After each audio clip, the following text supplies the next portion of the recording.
Sometimes basketball isn't complicated. If you don't make as many shots as your opponents, or you can't hit a shot, period, you're probably not going to win a basketball game. The Sacramento Kings lose by 20 in San Antonio. In the grand scheme of things, it's just one game, except these shooting issues have not just been one game. The three-point shot is becoming the bane of the Kings' existence, and it's on both ends of the floor. We'll break it down right here on Locked On Kings.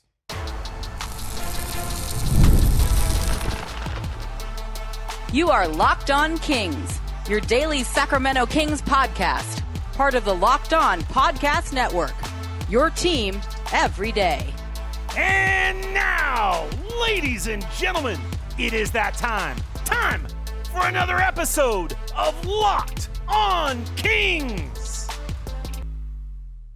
Hello and welcome into Locked On Kings, your podcast hub for Sacramento Kings coverage all season long. Today's episode is brought to you by FanDuel. You can start the season with a big return on FanDuel. Right now, new customers can place a $5 bet, and you'll get started with $150 in bonus bets if that $5 bet wins. Visit FanDuel.com to get started. My name is Matt George. I have the privilege of being your host here. I'm a Sacramento sports anchor and reporter for ABC 10. And yes, it's my job to talk about the Sacramento Kings. Yes, I like to consider myself a basketball analyst of sorts. And of course, we're going to spend the next half an hour talking about this Kings game and the nuances and going deep into the numbers or deep into what happened in this game. But in actuality, I'm not telling you to click off the podcast or stop listening to the podcast after these next 30 seconds. But in reality, this game is very, very simple for the Kings. They could not hit shots, which has been a problem all season long, and the San Antonio Spurs really couldn't miss. Basketball can be a complicated game, right? Especially at the NBA level with sets and matchups, and especially when the Sacramento Kings are trying to deal with a 7'4" alien like Victor Wembanyama, who was sensational tonight for San Antonio. Things get a little complicated when trying to break down this game and get deep into the weeds like these NBA analytic geniuses are. That being said, it doesn't matter what numbers are out there, doesn't matter the analytics, doesn't matter the sets, doesn't matter. All that stuff is just noise. When you come, this is a children's game. If you put the ball in the basket more than your opponent, you're going to win. If you can't, you're going to lose.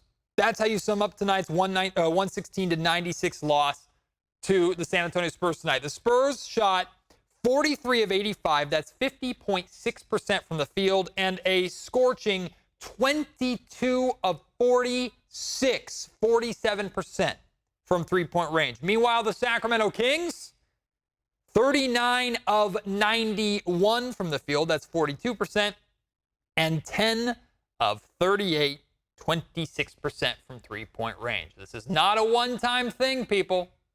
This has been all season long.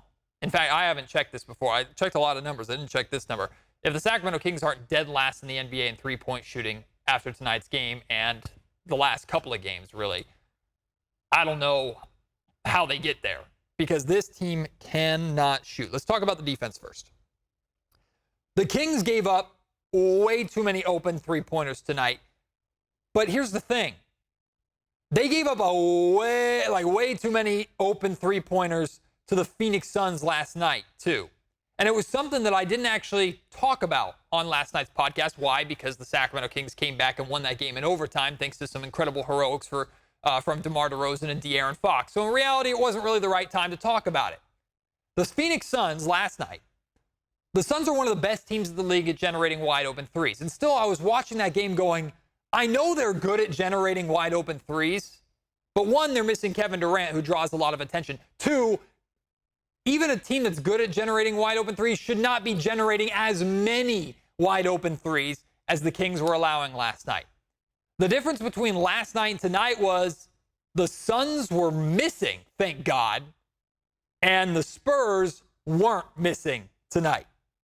You know, I mean, when we're talking wide open jumpers, we're talking like warm-up jumpers, empty gym jumpers. We're talking about when Devin Vassell or Victor Wembanyama go into the practice facility and get shots up and either have one of their coaches rebounding for them or have one of those fancy schmancy rebounding machines.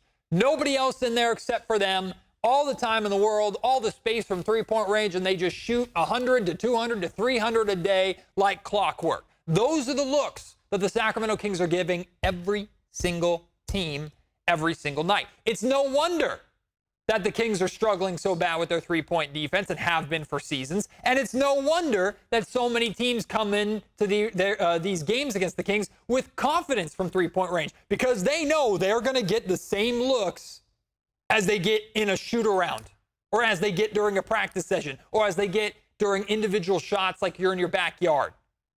Those are the looks that the Kings give up way too often. And I love what Katie Christensen, Kings color analyst, said on this broadcast. In the fourth quarter, when the Kings were trying to make a feeble attempt at a comeback, the Spurs hit a couple of just contested tough threes. One of the few times that the Kings played halfway decent perimeter defense.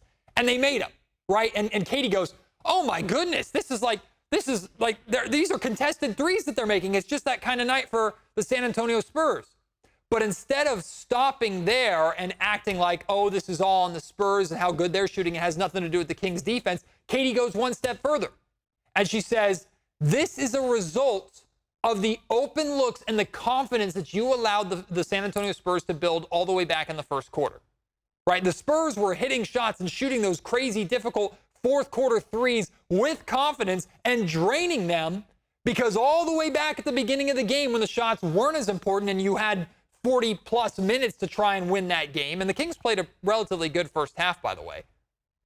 At that time, your three-point defense was non-existent, and the Spurs were getting everything they wanted from three-point range. They built the confidence in the first quarter that paid dividends all four quarters, and especially in the fourth when they put this game away. I thought that was very well said by Katie. The Spurs tonight tied their franchise record of 22 made threes. And this stat from Frankie Cardicelli says it all. Frankie Cardicelli from Sacramento Sports 1140. The Kings have allowed 19 or more threes 3 times already this season. 3 times in 11 games. That's terrible. That's also tied for most in the NBA. 3 times in 11 games, the Kings have given up 19-plus three-pointers. Every team knows that they will get good looks from three against the Sacramento Kings. And here's the problem. Here's the worst part of it. That's not new. What is new is now every team, in addition to knowing they're going to get open looks, every team can come into games against the Sacramento Kings to start the season with confidence that they can give the Kings open looks from three-point range and survive, because the Kings can't hit threes. They can't. They cannot do it. This stat from Will Z from Sports Illustrated, friend of the Locked On Kings podcast. I love Will Z. This stat hurts my stomach when I read it. The Kings have the Kings have scored this season 339 total points from three-point range in 11 games.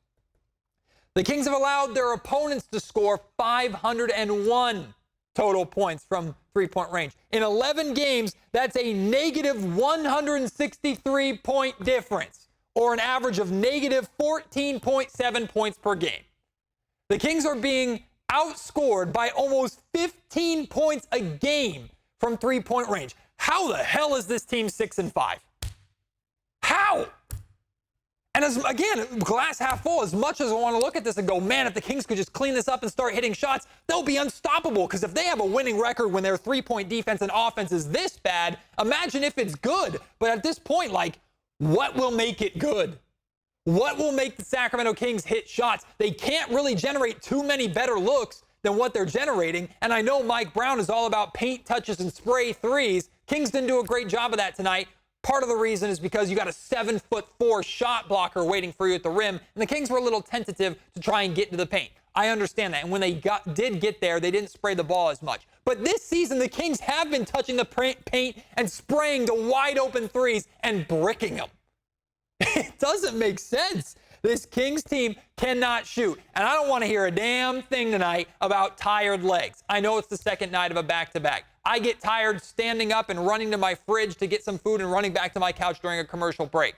So I'm not exactly one to talk about the physical exertion of playing 2 48-minute basketball games back-to-back, especially when last night the Kings played an overtime game where their top guys all played 40-plus minutes. That being said, We can't call this game or sum this game up as tired legs when the entire season the Kings haven't been able to shoot. This is not a tired legs issue. This is a straight up shooting issue for this Kings team. They aren't making excuses. The Kings are not making excuses. The coaches, the players, the front office, none of them are making excuses. So I'm not going to either, and neither should you. Fox is playing. I know his hand's taped up. There's definitely something wrong with it, but we can't bring up his hand every freaking night. Whether it's a good performance or a bad performance, it can't be brought up every single night. If he's playing, he should be playing at a high level. That is the expectation for a player of his caliber, regardless of how his hand is feeling. If he could not play at the level that he expects and the Kings expect of him, he would not play. But he's playing. So let's start talking about his performances without mentioning the hand every single time. And I'm talking not just like they talk about on the broadcast. I love Mark. I love Katie. I know they're going to bring that up. I've brought it up a lot here on the Locked On Kings podcast. It's time to stop talking about it unless it becomes more of an issue or De'Aaron Fox starts talking about it, because when Fox has been asked about it, he dismisses it. So we should too. And also this concept of mental fatigue tonight, I ain't hearing that either. Mental fatigue. Again, I don't know what it's like to go through a travel schedule and play in back-to-backs and all the exertions of an 82-game NBA season. I don't know. I'm not a player. I'm not going to pretend to know. But if the Sacramento Kings are as good as they say they are and as good as they say they should be, mental fatigue shouldn't be a factor with this group. Because every other team is playing back-to-back. Do they think the Cleveland Cavaliers haven't been playing back-to-backs against tough teams? The Cleveland Cavaliers are 12-0. For God's sakes, the Golden State Warriors are killing it to start this season. They've had some tough games. They just beat the Oklahoma City Thunder the other night. Mental fatigue, I don't want to hear that as an excuse for the Sacramento Kings, especially when there are so many veterans on this team who have been there, done that before. If mental fatigue is an issue, that means leadership, in my opinion, is an issue with this team. And if that's the case, then no, the Kings are not as good of a team as we think they are. Speaking of leadership, I saw some of you talking about, and I'm not calling you out here, because I had good interactions with many of you on social media during this game. A couple of you reaching out to me going, like, this has to be a coaching issue. This is the coach's fault. Mike Brown, his coaching staff, this has to be a coaching issue. How do we blame the coaches for this bad a shooting? I'm going to lay it out to you. We're going to talk about all of the great shooters that the Kings have on this roster for their career and how poorly they're shooting this season. I can't call it a coaching issue. We'll dive into that and more still to come here on Locked On Kings. Today's episode of the Locked On Kings podcast is brought to you by Mint Mobile. With big wireless providers, what you see is never what you get. Somewhere between the store and your first month's bill, the price you thought you were paying magically skyrockets. Well, with Mint Mobile, you'll never have to worry about gotchas ever again. When Mint Mobile says $15 a month when you purchase a 3-month plan, they mean it. Say bye-bye to your overpriced wireless plans, jaw-dropping monthly bills, and unexpected overages. Mint Mobile is here to rescue you with premium wireless plans starting at $15 a month. All plans come with high-speed data and unlimited talk and text delivered on the nation's largest 5G network.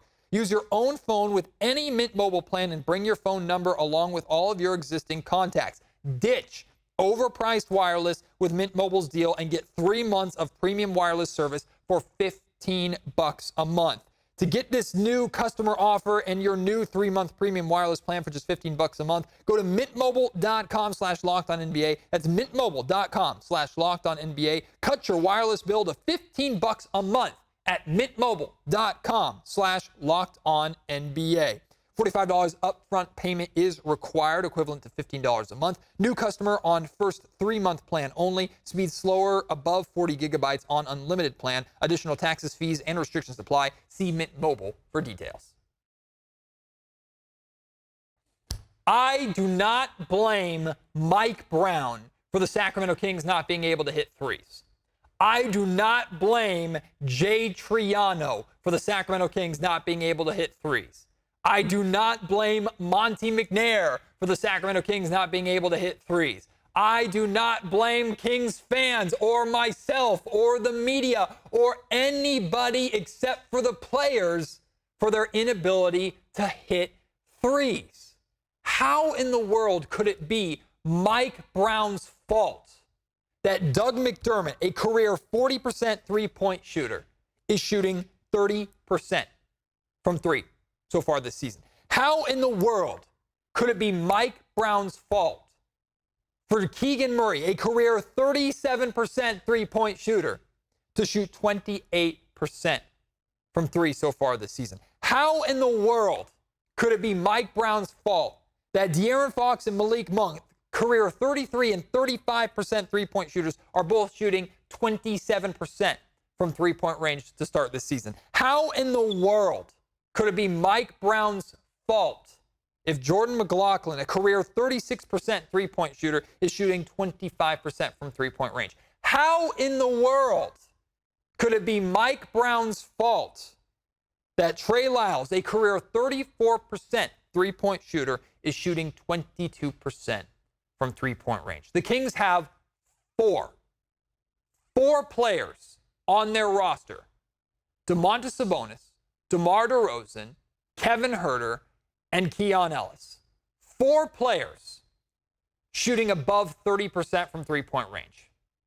30%. You know how low of a freaking bar that is? And only four players can say they're doing better than that. Sabonis is at 38%. Both DeMar DeRozan and Kevin Huerter are at 37%. And then you have Keon Ellis at 36%. Everybody else, 30% or lower. How do I blame the coaching staff for that? The only thing that makes any sort of sense, the only thing that makes sense as to why coaches could be to blame for this terrible Kings three-point shooting is that the coaches are either putting too heavy of a practice workload on the Sacramento Kings, or their emphasis on the defensive end is taking away or taking the legs from underneath these three-point shooters. Both of those options I don't really want to explore because they fall to me more into the excuse category than they do into, hey, this is legit something to look at. I will admit and I will say that since Mike Brown and the Kings had this defensive initiative going all the way back to the start of last season, the three-point shooting from 2 seasons ago hasn't been the same. But at the same time, the Kings needed their defense to be better than nearly bottom of the league for them to improve, right? Because the offense that was number 1 in the league at the time wasn't going to get any better. So if truly an emphasis on the defensive end and the Sacramento Kings putting in the work to be barely middle of the pack or around middle of the pack defensively in terms of defensive rating, which they're at like 13th, 14th right now, if all the effort that it's taking for them to be average defensively is causing such a monumental collapse of the vast majority of your roster that are shooting not a couple percentage points less than what they usually shoot from three-point range. We're talking all of these guys, almost 10+% for all of these guys from three-point range. If that's because of Mike Brown and the defense, you got a roster problem. That's not a coaching problem. And the high workload or the heavy workload in practice. We have heard, and we do know, that Mike Brown tends to have more of a heavier practice schedule than some other coaches in the league. That being said, Mike is not doing anything that this team cannot handle. And I am not, at this point in time, even close to ready to come on the Locked On Kings podcast and tell you the reason why the Kings are shooting this poorly from three-point range is because Mike Brown is having them practice too hard. Hear how silly that sounds? Hear how bad that sounds? Does that sound like an excuse for a championship caliber program? Does that sound like an excuse for a playoff caliber team? That the Kings aren't shooting well because they're practicing too much or practicing too hard. Does that sound okay to you? Does that make you feel good? That if the Kings practice less, then suddenly they just start making more threes because they're a little more rested? No. We're not at that point. So no, I do not blame coaches for the Kings not being able to shoot threes to start this season. Before tonight's Kings and Spurs game started, we got some injury updates. One of them, unfortunately, some bad news. in regards to Malik Monk. Malik Monk suffered a moderate ankle sprain. To me, that falls probably into the grade 2 ankle sprain. So you have grade 1, which is pretty much like a tweak in that you see like day-to-day to maybe out for a week. Grade 2, a little more moderate, but no structural damage, which an x-ray, according to this update from the Kings, there was an x-ray. No structural damage whatsoever for Malik Monk. That's a good thing. But grade 2 is like it's a moderate to borderline severe ankle sprain to where you got to ice it, get the swelling down, got to keep your weight off of it. It's going to keep you out for a couple weeks, which is where we're at with Malik Monk. And then there's the grade 3 ankle sprain where it's like almost ligament damage, right? Like almost things are almost torn. It was that bad. Thank God Malik Monk was not in that category. But Malik will be out. He'll be reevaluated in 2 weeks. 2 weeks from tonight, the Sacramento Kings play the Oklahoma City Thunder. That will be, including tonight's game, the 8th game. So Malik, there's a chance that Malik is reevaluated on that Monday and he's good to go and he plays against OKC. That's the best case scenario, it sounds like. If that's the case, then he's missing, including tonight's game, 7 games. 7 games, including 2 games that are in-season tournament games. Now, the Kings are, we think, much better suited to handle Malik Monk's absence now than they were when they lost him at the end of last season. DeMar DeRozan, a big difference maker with that. But this Kings second unit has been struggling all season long. The Kings definitely missed Malik Monk's playmaking and scoring tonight. There were many times where the Kings could have used Malik's ability just to go out and get them a bucket when things were kind of falling apart in that second half. That being said, with how poorly the Kings shot tonight, I don't know if Malik's penetration and creating looks for others would have mattered that much because nobody could really hit threes once again. But the question now is, and I put this question out on social media on my Twitter, @MattGeorgeSack, who needs to step up the most in Monk's absence? The correct answer is everybody, right? Like you are missing now 12 points and 25 minutes a game from Malik. You're missing your 6th man. So that everybody needs to step up to help make up for that, right? One guy is not just all of a sudden going to take all that load. But there are guys that I feel that do need to step up more than others. Number 1 is Keon Ellis. Keon Ellis has to step up as a scorer off the bench. We know what he can do on the defensive end, but with Malik Monk's absence, the Kings are going to rely on some more scoring from Keon in that second unit. A good portion of the bench scoring has to come from Keon Ellis. Tonight, he had 3 points, 1 of 6 shooting from the field. He was 1 of 5 from three-point range. Kings lost. 2 other guys, starters, that are really, I feel, going to have to step up offensively with Malik Monk being out for these next 2 weeks, are Kevin Huerter and Keegan Murray. We know DeRozan, Fox, Sabonis, they're going to do their thing regardless of playing and who's not, right? That's what they do. I think, and I'm pretty sure all 3 of those guys had 20 points tonight again, 20-plus points.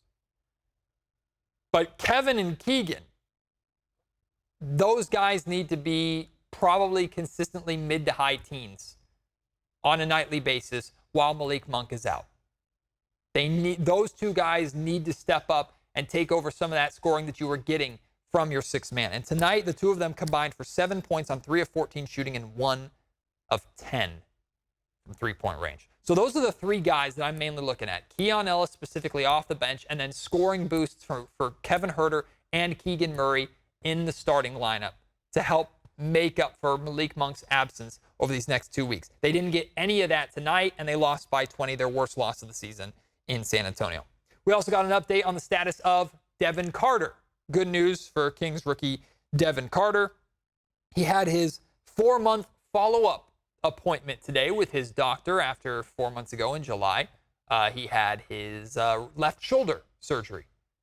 He's progressing perfectly from the sounds of this release. He has been cleared for unrestricted shooting, which means he can get back to work in the gym and just get shots up with a rebounder or one of those rebound machines like I was talking about earlier. He can just get shots up, which is great. He's progressing well.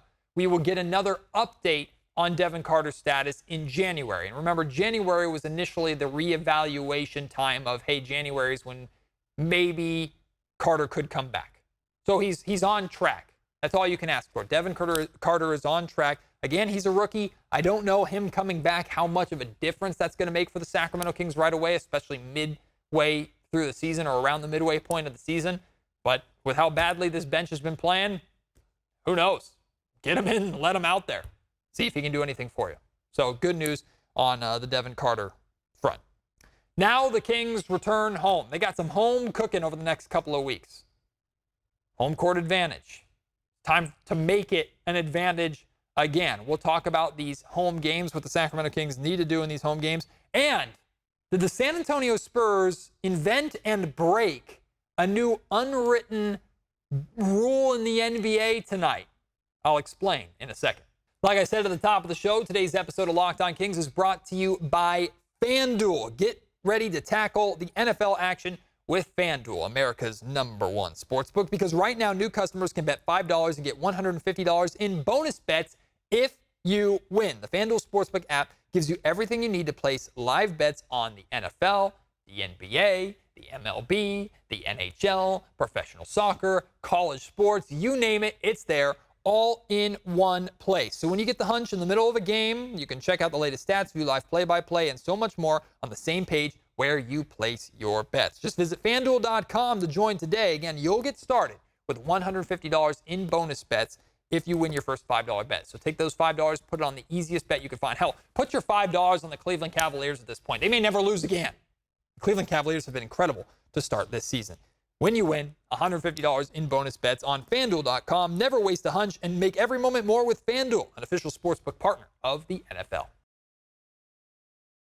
6 of the next 7 games for the Sacramento Kings are at home.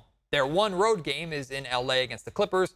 That's their second in-season tournament game. Their first in-season tournament game is coming up here on Friday in a rematch with the team that you lost to on opening night, the Minnesota Timberwolves. That opens up in-season tournament or NBA Cup play for the Kings.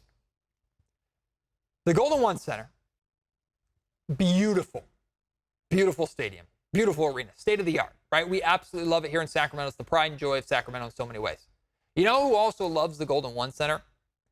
It seems like every single team that comes through it, because teams love to come into Sacramento and shoot the ball well. So, if everybody else can do it, why not you? Why not figure out your shooting issues and your scoring issues, work through it, and get through it on your home floor? 6 of the next 7 games you have to try and get this crap out of your system. Regardless of how much tonight sucked, because it did suck. Losing by 20 is never fun. Regardless of how much tonight sucked, you went 500 on this mini road trip. You won the harder game in Phoenix, but regardless, you always want to go minimum 500 on the road. If you can do that, typically you're a good basketball team. But you're only a good basketball team if you then take the home games and win the vast majority of them like great teams do in their own building. The Kings, the word that I came up with, I want to see the Kings all 6 of these games, regardless of who they're playing. And by the way, they got the Suns, the T-Wolves, the Jazz, the Hawks, the Nets, and the Thunder. All 6 of these games. I want the Kings to attack these games. Attack them. Attack them like it is a best-of-7 series, and you got to win minimum 4 to move on. Attack these games. Claim them early. Set the tone.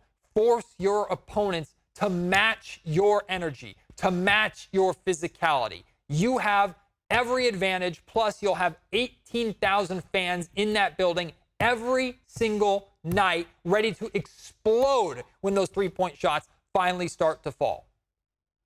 There is nothing about the Golden One Center that doesn't suggest that it should be a horrendously difficult place to play for every road team in the league. The Kings just have to make it so.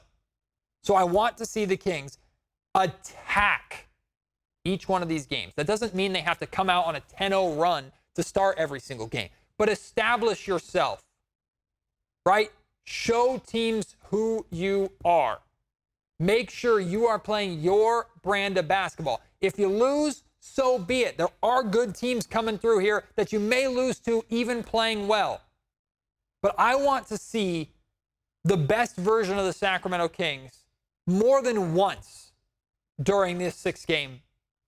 It's not really a 6-game homestand, but during these 6 home games in the next 7. Right? I want to see that, oh my goodness, there they are team. Right? That aha moment from this Kings team. Because we've gotten glimpses, and the best glimpses of this team have been on the road. Give it to us at home. We got to see it at home.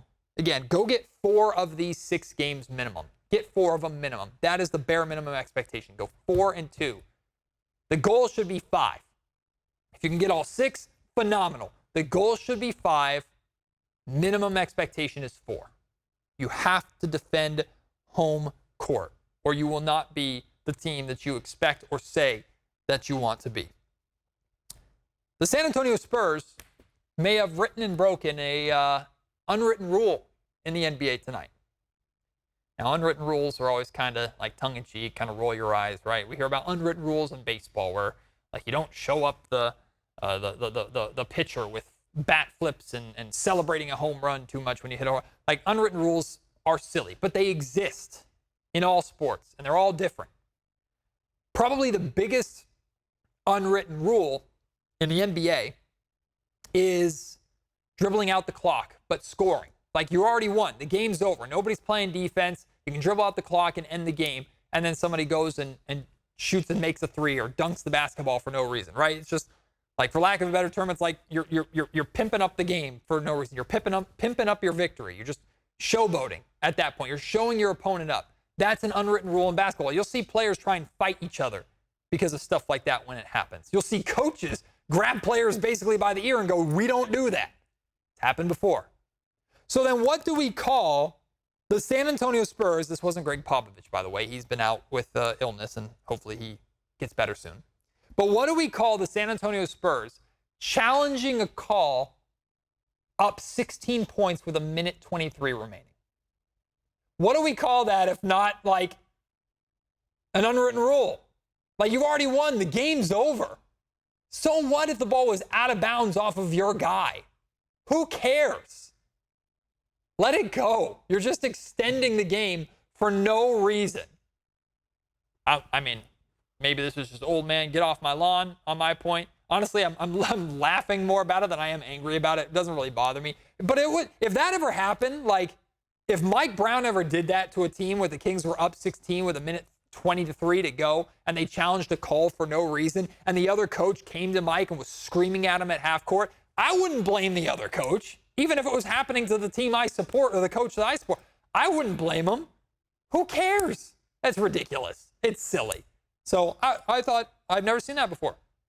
Maybe it's a new unwritten rule that the Spurs wrote and the Spurs broke. I don't know. Hoopers out there, and I know a lot of you Hoopers listen to Locked On Kings. Hey, you let me know. You let me know if that's cool or if that would piss you off as a coach or as a player if somebody did that. Of course, share your thoughts on this 3-point shooting. If you think it is the coach's fault to some extent, feel free to tell me why, even if I disagree with you. That doesn't mean you're wrong. It just means I disagree at this point in time. You want to share your thoughts on this 3-point shooting, your expectations for the next 6 out of 7 games being inside the Golden One Center? Let me know. Let's talk about it. You can reach me on Twitter at MattGeorgeSack. You can email me, mattgeorgesports@gmail.com, or leave your thoughts in the YouTube comment section down below. Appreciate your support as always. Can't wait to have you join me on the next episode of Locked On Kings. Until then, my name is Matt George. You've been listening to the Locked On Kings podcast, part of the Locked On Podcast Network.